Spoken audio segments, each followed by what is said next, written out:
Welcome to Rick Rack Ruby. I'm Laura Cluvo. Today we will be making this Christmas tree ornament from mini charm squares. It's fun and easy, so let's get started. To make the patchwork Christmas tree, we'll start with 4 mini charm squares. I'm going to sew these in pairs with a 1/4 inch seam allowance, press the seam allowance open, and then sew these together. And I'll be right back. I've sewn these pairs together and pressed the seam allowance open. And now I'm going to match up these centers and stitch these together. And then I'll go back to my iron and press this final seam. Here's my 4 patch. And this is the only important thing to remember, is to turn this on the diagonal. I have a pattern and I made a window so that I can make sure that I kind of align it. I like to have kind of these corners out as far as they can get and still be on the fabric. And then, you know, this should be a vertical line, but I want you to know that I am not a perfectionist and this never turns out perfectly. So don't sweat it if this winds up a little bit wonky, or this is bigger than this, or, you know, it's just a little sideways like that. It's fine. It's going to be great. Don't worry about it. So I also have, you know, just a regular paper pattern that I cut. So I wrote this one. I did this so many times and had so many options. I had to make sure that I knew which one of these triangles that are floating all over my sewing table was the one that I wanted to use. So I'm going to go ahead and draw this with my silver pen and cut it out. Here's my cutout tree shape, and then I have a 5-inch square of batting. I'm using cotton batting, and then a 5-inch square of 50 weight non-fusible Pellon. I'm just going to set this down here, pin it, and stitch around the edge with a very small seam allowance. I'm going to call it 1/8 of an inch. I'm just doing the smallest seam allowance I can manage while still keeping the fabric on the feed dog so that it'll actually move through. But I'm just going to go all the way around to sort of secure it to this base. Here's how it looks.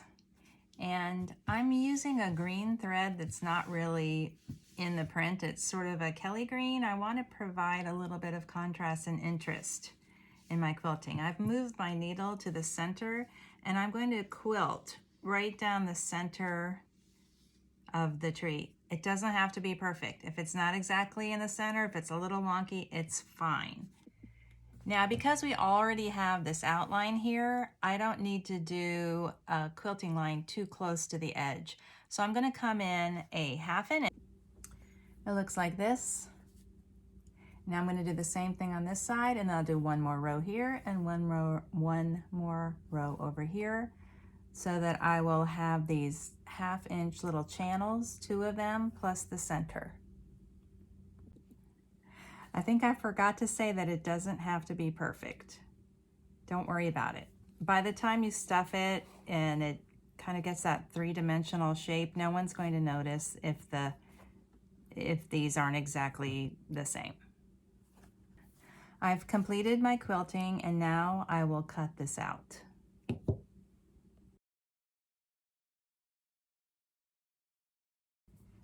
I have this brown grosgrain for the trunk. It is 5/8 of an inch wide. I'm going to cut off about, I think 2.5 inches. Fold this in half. It doesn't have to be perfect. Fold it in half, and then just set the loop to the inside. And I'm going to place this right at the center bottom, like that. I'll pin it. And then I'm going to stitch it to secure before I do the next step. So I'm going to stitch right along the edge here to hold the ribbon down. I have a 5-inch square for the backing, and of course you could always use a 5-inch charm square. I'm going to set it like this, and then with a 1/4 inch seam allowance, I'm going to start here and stitch all the way around the edge and stop here. I need to leave this open for turning. I'm finished sewing around the edge. I know it's hard to see, but there is an opening here for turning, and I did pin that. So I will trim off this excess backing, and then I'm going to use my pinking shears to trim the seam, especially around those points. Please stay tuned to the very end because I have several variations of this design that I'd like to show you. Here are my new-ish Kai pinking shears, which I like as long as they stay sharp. I'm just gonna go over the garbage can and pink this around the edge so that it doesn't make a mess on my table.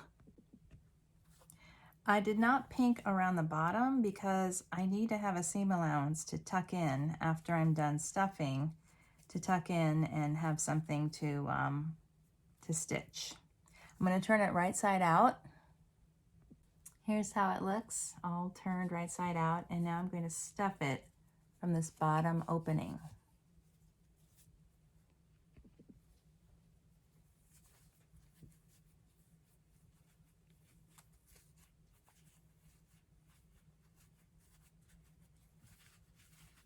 I like to stuff the corners first, so the top and then the two ends here, the two sides, and then just keep stuffing until I can't stuff it anymore.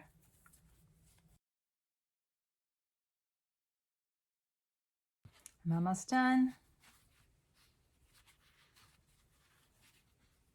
Sometimes I use a chopstick to help stuff. This is a plastic chopstick, which isn't the best because it doesn't really grip the stuffing very well, but it's fine for a small project like this. And then, let me see.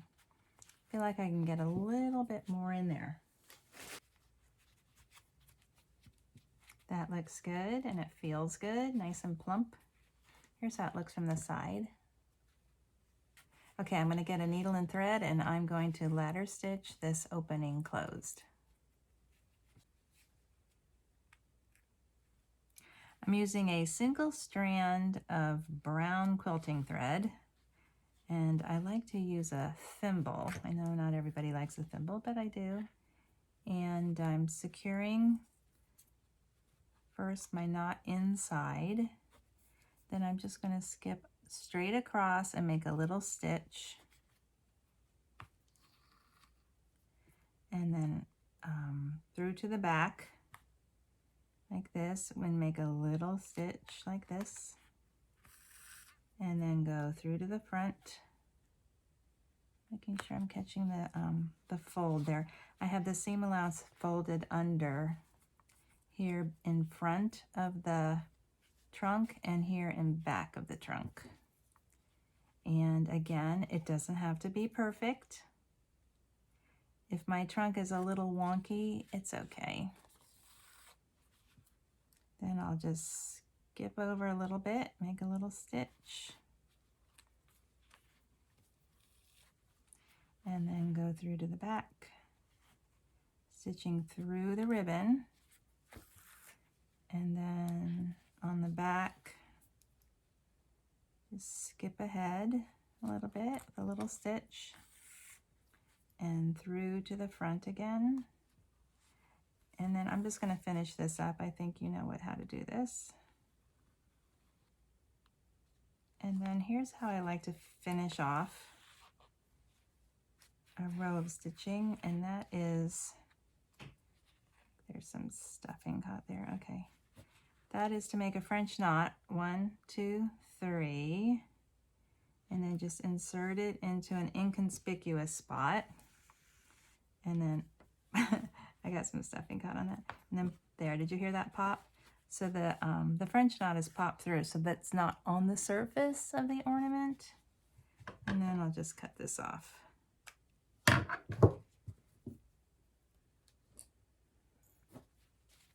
Now we'll decorate it. Okay. There's lots of options for decorating, and I will show you those in a minute, but I've decided for this one, I'm going to just use little red felt stars. So I have maybe 5 or 6, and I'm just going to sort of place them randomly on the front of the project. How's that? Not bad, you know. I don't want to be too symmetrical. Then I'm going to use 3 strands of white floss. I had another project where I used 2 strands and it wasn't that successful. The knots were too small, and I put the decorations on before I turned and stuffed it, and then when I turned it right side out, they were loose and coming off, and one of them came all the way off because the knot wasn't big enough. So I thought I'll try 3 strands this time. Also, as long as I have this one out, I'll show you this other one. This one I did with buttons, which is fine, but I also want to show you that this one has a slightly different shape. I modified this pattern, and then I went back and I said, actually, I kind of like that. The triangle, it goes more like this, boop, like this. And the pattern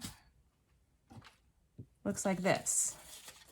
It's just more straight on the sides, and that created a tree that goes more like this. And so then I decided to make the pattern to sort of round out on the sides, which made a shape like this. Anyway, I'm going to add the little decorations after we're stuffed. That works much better. And so I'm going to put the French knot maybe not exactly in the dead center. Trying to pop that through so it doesn't show in the back. Okay. Let's see, I guess I'm just going to add those independently. So a little French knot here. 1, 2, 3. And then let's just skip this through to about here.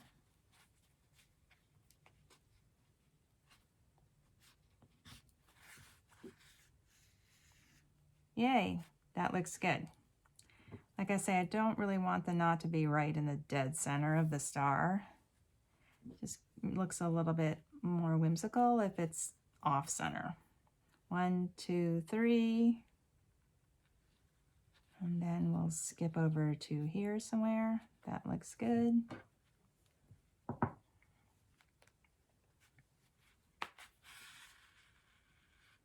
Good. And then this one, let's see. I think I'll go out to here after from here. 1, 2, 3.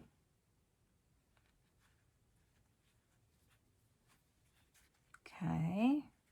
I think I put these a little close together on the top, but that's okay because I have 6, so that should be enough. This one, 1, 2, 3. Reinsert my needle. And then skip over maybe down here. No, that's too far down. Let's go, nope. How about right there? Okay, I think that'll be good.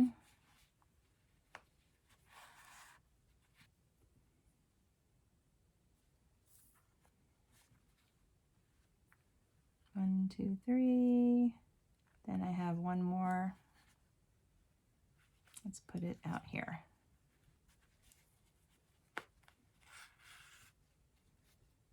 That looks great. I like how that one's off center. And then one more right here. Sometimes trying to get things to look random is actually harder than just lining them up.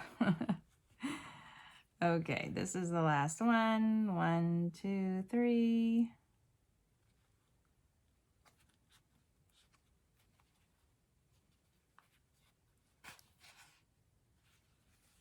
That looks good. And then I'm just going to add a little French knot here, just a simple one, just one loop. And then just pop it through. There we go. We're almost done. The last thing I want is a hanging loop on the top. Let's see. That looks pretty good. So I'm just going to stitch this through. This is baker's twine, and I'm just going to stitch it through from front to back. There's a lot of seam in there because we had the batting and the backing and the fabric and the stuffing and and the actual seam allowance in there. So there's a lot of layers right there at the very top. So I like to come down a little bit so that I'm sure I can get through. And I also use a big needle because the twine is pretty thick. That's a better way. The twine is pretty thick, so I need a big needle for that. That looks about right.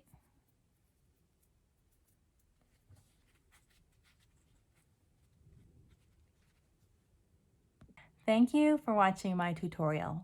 If you're enjoying my videos, please like, share, and subscribe.